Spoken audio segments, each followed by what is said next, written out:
For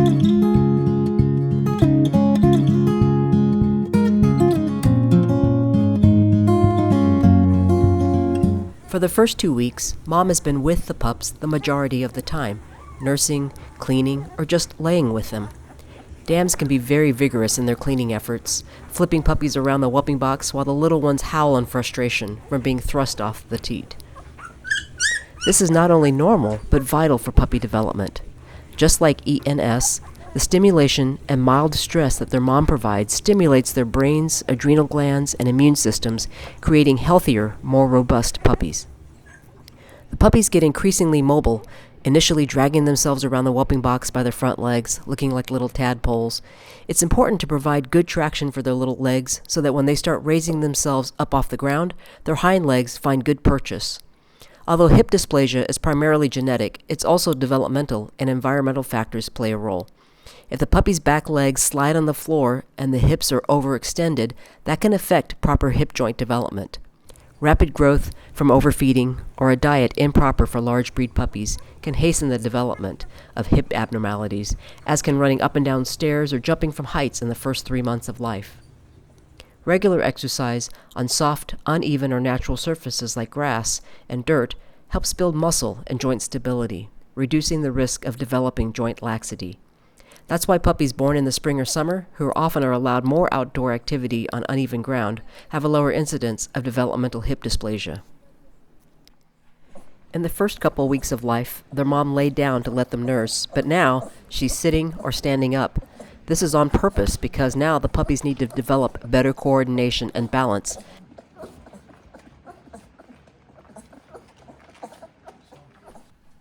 Sometimes it can look like a rugby scrum, and sometimes a puppy may lose weight temporarily. But they eventually learn to be tenacious and fight for their place on the teat. Whoops, how'd I get here?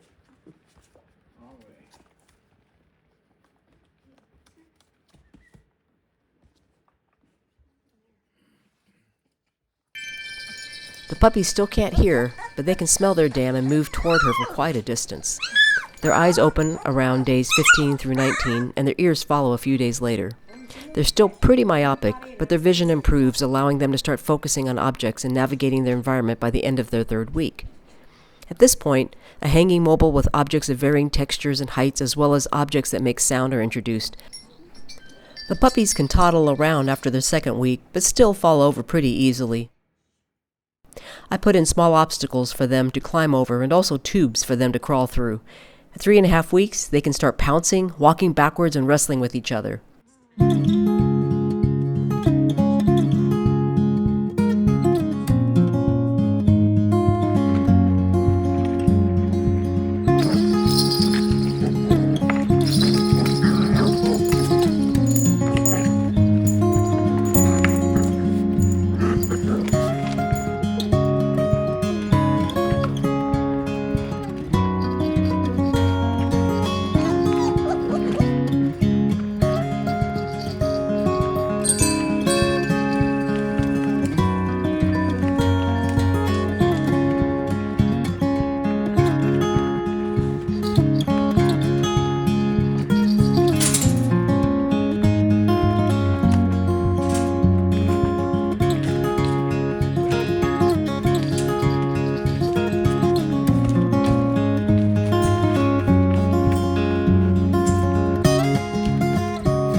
I do practice biosecurity to ensure the pups are protected against diseases that might be carried into their environment, but that has to be balanced against the need for socialization.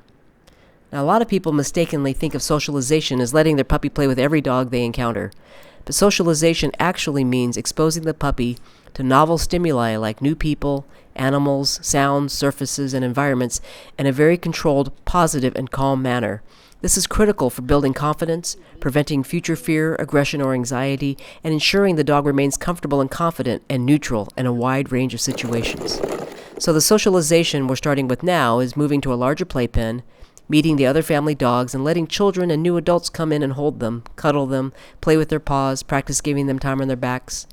Next week, they'll accompany me to my office where we'll gradually introduce more people of varying shapes, sizes, colors, and scents. We'll have loud people, quiet people, people with deep, scary voices. We'll introduce people with beards, people with head coverings, hoodies, sunglasses. We'll also do wheelchairs and crutches, screaming toddlers and teenagers. They'll be getting used to car rides and special toys to help with balance and motion sickness.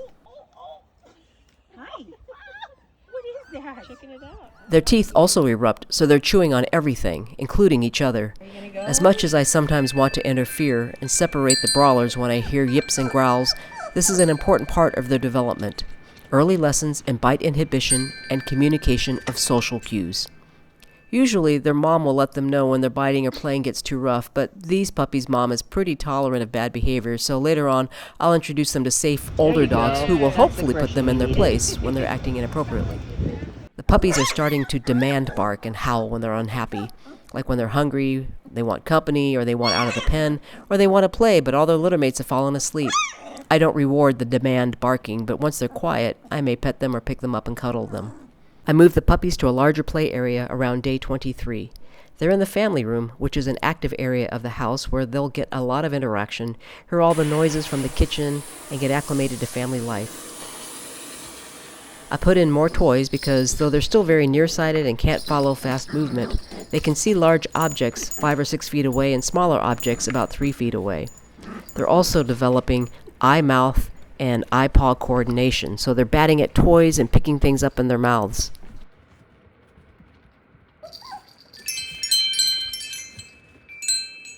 They're also starting to potty train. In the whelping box, I placed absorbent pee pads in one corner and left the soil pads beneath fresh ones so the urine odor would draw them to the potty corner. Later, I placed a tray there with the pee pads on top, and the next day, I added a few animal bedding pellets to the tray, leaving them under the pads so the puppies could get used to the uneven walking surface.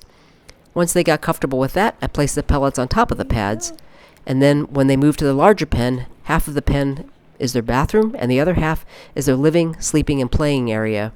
Whenever they wake up, finish playing hard or nursing, I scoop them up, place them in the potty area, and praise them when they relieve themselves there. The challenge is, I can't always tell if they're sniffing, pondering life, or starting to poop. I leave some urine-soaked pellets and poop in the bottom of their potty tray so the scent will draw them to that area. Eventually, they start walking over to the toileting area on their own. Toilet training is the main focus of week 4, and though it can sometimes feel like whack-a-mole, it's well worth it. Oh yeah.